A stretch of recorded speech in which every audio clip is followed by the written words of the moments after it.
Welcome back to All This Math. This is Professor Parker, and shout out to Asada Shakur. Asada is welcome here. You know, here's a picture of Asada Shakur, by the way, when she was younger. You know what I'm saying? A couple of days ago was the anniversary of her liberation from prison back in 1979. You know what I'm saying? So now let's get into this geometry. We're doing some work with special right triangles. All right. Now look at this diagram right here. We got this diagram. It looks like a kite, right? But it's got a bunch of triangles inside of it. 1, 2, 3, 4, and then this one right here is another one, and this one right here is another one, right? What are we trying to do? We're trying to find the value of x. The value of x. Here's x right here, right? So we want to know what's the length from this point to that point, right? That's what x represents. The length from this point to that point, right? We see this is a right angle right here. This is a 45-degree angle right here. This is a 60-degree angle right here. This side in this triangle is 14 from this point. Yeah, from this point to that point, that's 14, right? 14 units, 14 inches, whatever, you know? So how are we gonna do that? You know, I like this problem, you know? I like this problem. You know why? Because this problem requires you to think and figure some things out and figure something out first so that that can help you to figure out the next thing, all right? I like this type of problem. So look, right? If I know that this is 14, right? Well, first, check this out. Check this out. So if this is a triangle, right? Let me just put my paper down real quick. So if this is a triangle, if this angle is 90 degrees and this is a straight line, right? We know this is a straight line, right? And this angle is adjacent to this angle. Those two angles together are supplementary. They make a straight line. Straight lines have an angle measurement of 180. So if this is 90, then this got to be 90 also. So that's also a right angle, right? Now, if this is 90 and this is 60, that adds up to 150. Now, triangle sum theorem says that all three angles in any triangle must add up to 180. So if this is 90 and that's 60, that's a total of 150. This angle down here must be 30. Now, how does that help me? Well, if I know that this is 30, this is a 30, 60, 90 triangle. That's a special right triangle. Now, I know I wrote it up here at the board, so you kind of already had a hint, but if you didn't know that, you always want to look to see if you're dealing with a special right triangle, because the special right triangle is special because, well, for a lot of reasons, but one reason is you got these unique relationships between the sides. And if you got the unique relationships between the sides, then you can figure things out easily because you can just use the formulas, right?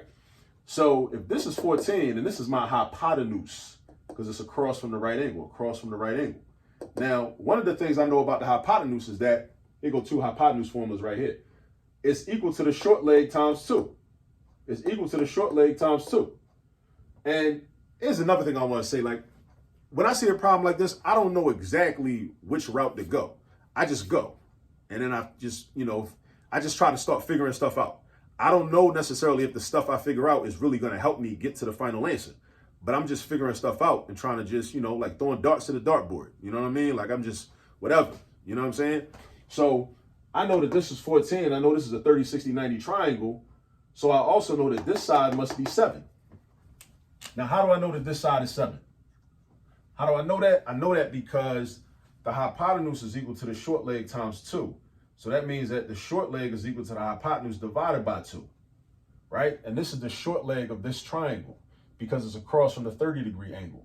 The short leg is across from the 30, the long leg is across from the 60, and the hypotenuse is across from the right angle. So I know that that's 7. Now I'm trying to figure out what x is, right? So now let's look at this triangle where the x is. Let's look and see what we can figure out about that triangle. So I know this is 90. I know this is 45, but I don't know what this angle is. But I can figure it out, again, because of the triangle sum theorem. It says that all three angles in any triangle must add up to 180 degrees, right? Just like money. It must add up to $180. You can think of it that way if that makes more sense. 90 plus 45 is 135. What's 180 take away 135? 45. So this is a 45-degree angle. So if this is a 45-degree angle, now we're dealing with another special right triangle, a 45, 45, 90 triangle, right? So now we got to be able to switch between 30, 60, 90s and 45, 45, 90s. Now we're dealing with a 45, 45, 90. Now, what do we know about 45, 45, 90 triangles? The hypotenuse is equal to root 2 times the leg. Now, this is a leg. But what do you know about the legs of a 45, 45, 90 triangle? the 45, 45, 90 is an isosceles triangle. It's isosceles, meaning that two of the legs are equal to each other. The two legs are equal and the hypotenuse is different. The two legs are equal to each other, or they're congruent with each other, but the hypotenuse is different. So if I know one of the legs is 7, the other one gotta be 7. So that means x equals 7. I like problems like this because they require you to think and they require you to like just try to figure stuff out, you know? So yeah, so that's the answer to this one, x equals 7. And we proved it using the 30, 60, 90 triangle rules and also the 45, 45, 90 triangle rules. All right, so get some practice on problems like this and I'll see you on the next video.